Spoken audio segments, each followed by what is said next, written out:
last week I got my housemate Matt pretty good with the computer scare prank, which some of you may have seen. So the prank this time around, I have outside here a couple of speakers, as you can see, CD player, which I have remote, and a CD inside, which is going to play a loud, very loud car accident screeching sound. He always parks over here, so I'm going to get him when he's crossing the road as he comes home from work. Alright, here he is.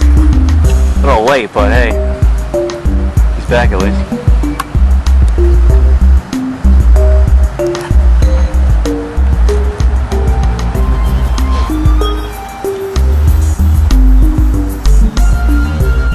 On the phone, probably talking to his mom again.